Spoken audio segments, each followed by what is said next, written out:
Hello दोस्तों, आप सभी कैसे हैं। आप सभी का मेरे चैनल पर स्वागत है टेक्निकल मैम स्टडी।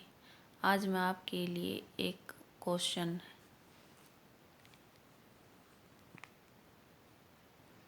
MECE 004 जो बहुत ही फाइनेंशियल इंस्टीट्यूशन एंड मार्केट जो बहुत ही महत्वपूर्ण क्वेश्चन है, इम्पोर्टेंट क्वेश्चन है। मार्कोविट्ज़ के पोर्टफोलियो सिद्धांत की व्याख्या करें। हैरी मार्कोविट्ज़ ने 1952 में एक आर्टिकल में the journal theory of finance में मॉडर्न पोर्टफोलियो के लिए लेख दिया, जो सिक्योरिटीज़ का पोर्टफोलियो है।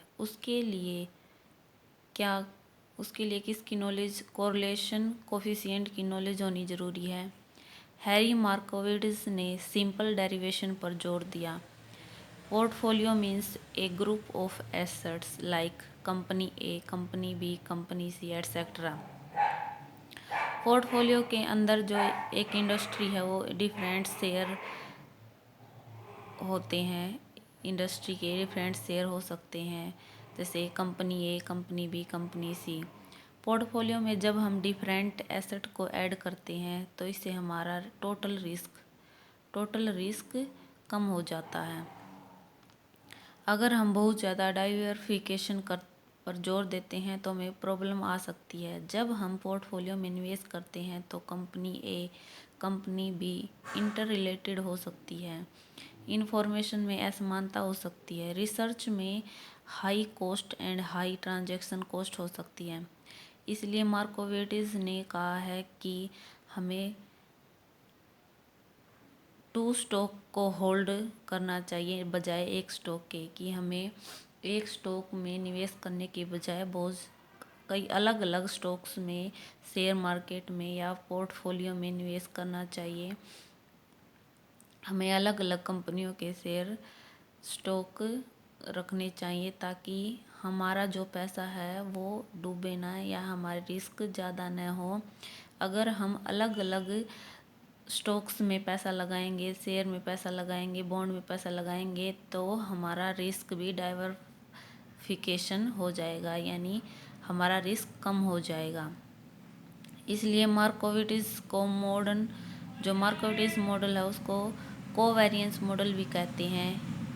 इसको मीन वेरिएंस मॉडल भी कहते हैं, जो कि किस पर बेस्ड है, return, standard deviation, variance of different portfolio. Harry Markowitz ने बताया कि एक इन्वेस्टर कैसे एक ऑप्टिमल पोर्टफोलियो द्वारा अपना मिनिमम एंड रिटर्न मैक्सिमाइज कर सकता है, रिस्क को मिनिमम कर सकता है और रिटर्न को मैक्सिमाइज कर सकता है। कैसे अपने रिस्क और रिटर्न को 0 और इन्फिनिटी के बीच मैनेज कर सकता है, ये हैरी मार्कोविट्ज़ ने बताया है।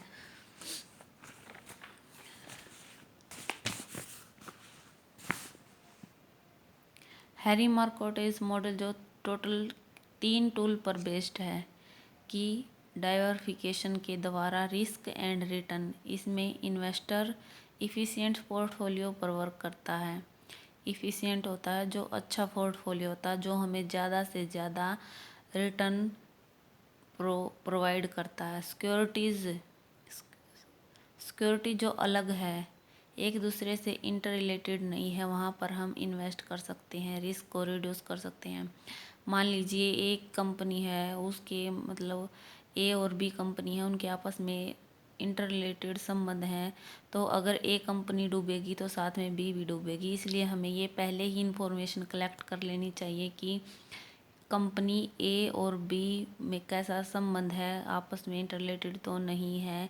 इसलिए हमें ये बहुत ही सोच समझ कर अपना पैसा इन्वेस्ट करना चाहिए कि हमें किन सिक्योरिटीज़ में अपना पैसा डाल सकते हैं या शेयर्स को होल्ड कर सकते हैं।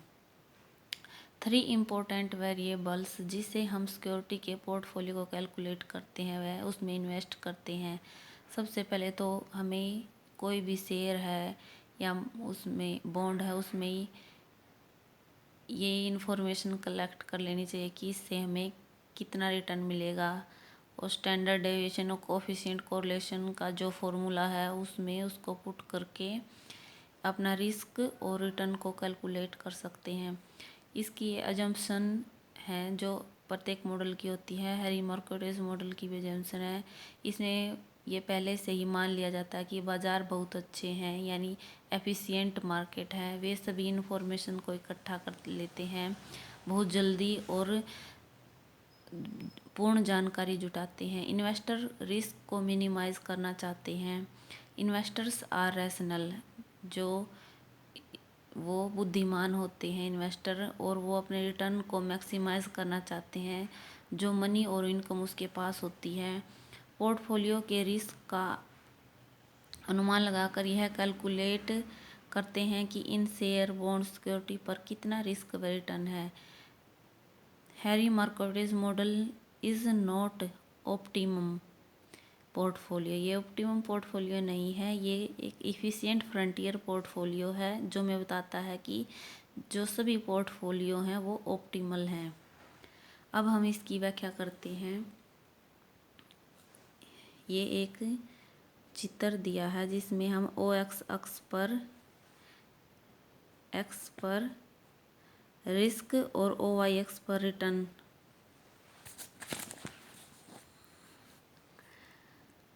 लेते हैं।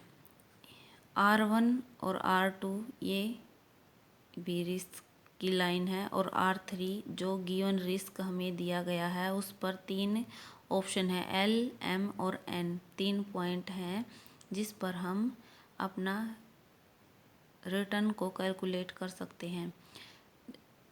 A से G, A, G, L और H ये जो लाइन है ये एफिशिएंट फ्रंटियर बाउंड्री लाइन है। इसमें हम जो हमें R3 रिस्क दिया हुआ है उसमें हम L बिंदु पर जो एफिशिएंट फ्रंटियर है उसी को हम लेना चाहेंगे, और L द्वारा ही हमें मैक्सिमम रिटर्न मिल रहे हैं। M और N भी हम ले सकते हैं यदि इन्वेस्टर रिस्क को एवर्स करना चाहता है तो। यदि इन्वेस्टर रिस्क को एवर्स नहीं करना चाहता है तो हम L पॉइंट लेंगे। हमने OX अक्ष पर ये पहले ही बता दिया है। R3 है जो L पॉइंट हमें ज़्यादा रिटर्न दे रहा है। R3 एक गिवन लेवल ऑफ रिस्क है। शेडिड एरिया, जो ये शेडिड एरिया है ये रिस्क एंड रिटर्न के सभी कम्बिनेशन को दर्शाता है। L के जो राइट साइड है इधर है वो हाई रिस्क को, और जो लेफ़्ट साइड है वो कम रिस्क को शो करता है। AGLH ये वाली लाइन एफिशिएंट फ्रंटियर बाउंड्री है जो हमें दक्ष बाजार संतुलन दर्शाती है। R3 गिवन रिस्क पर कोई भी इन्वेस्टर, ये 3 पॉइंट हैं, इनके दिए होने पर यदि वह रिस्क एवर्स नहीं है तो इनमें से कोई भी पॉइंट चूज कर सकता है, और यदि वह रिस्क एवर्स नहीं है तो L पॉइंट चूज करेगा, और यदि वो रिस्क एवर्स है तो इनमें से कोई भी पॉइंट चूज कर सकता है।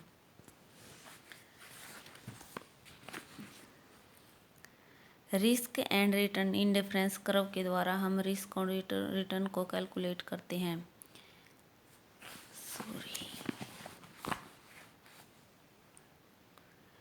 Risk and return indifference curve, ये मार्कोविट मॉडल में हम रिस्क और रिटर्न को इंडिफरेंस कर्व के द्वारा भी कैलकुलेट कर सकते हैं। C1, C2, C3। C1 पर जितने भी कॉम्बिनेशन हैं वो सेम इक्वल सेटिस्फेक्शन को दर्शाते हैं, वैसे ही C2 में, वैसे ही C3 में। इंडिफरेंस कर्व C1 पर सभी इक्वल सेटिस्फेक्शन को दर्शाते हैं। C3 पर सभी कॉम्बिनेशन मैक्सिमम रिटर्न को शो करते हैं। ये जो C3 है ये मैक्सिमम रिटर्न को शो कर रहा है। इंडिफरेंस कर्व जनरेट करके हम यह देख सकते हैं कि इन्वेस्टर कैसे अपने रिस्क और रिटर्न को बैलेंस कर सकता है, क्योंकि जितना वह ऊपर जाता है उतना ही उसे रिस्क बढ़ता है और रिटर्न भी ज़्यादा मिलता है।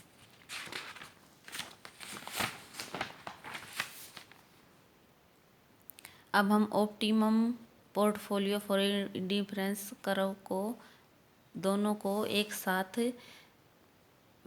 कैलकुलेट कर सकते हैं।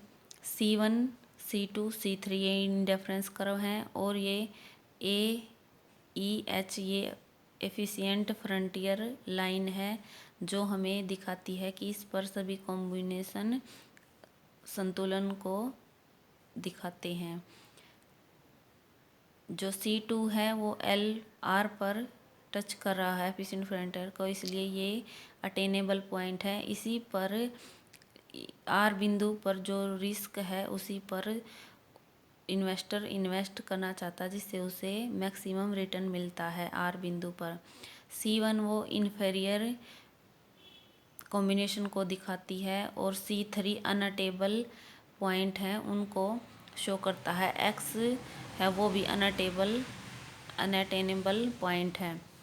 जब हम एफिशिएंट फ्रंटियर और इंडिफरेंस कर्व को एक साथ कंबाइन करके एनालिसिस करते हैं तो हमें C1 पर इन्फेरियर कॉम्बिनेशन मिलते हैं। C2 पर R अटेनेबल पॉइंट है जहां R मैक्सिमम रिटर्न जनरेट करता है। C3 कर्व अनअटेबल कर्व है। दोस्तों ये जो क्वेश्चन है ये बहुत ही इम्पोर्टेंट है MECE 004 के लिए, जो अब फरवरी में पेपर MA इकोनॉमिक्स का होगा, उसके लिए बहुत ही इम्पोर्टेंट क्वेश्चन है। मेरा ये प्रयास आपको अच्छा लगे तो प्लीज़ इसे लाइक शेयर सब्सक्राइब करके शेयर करें।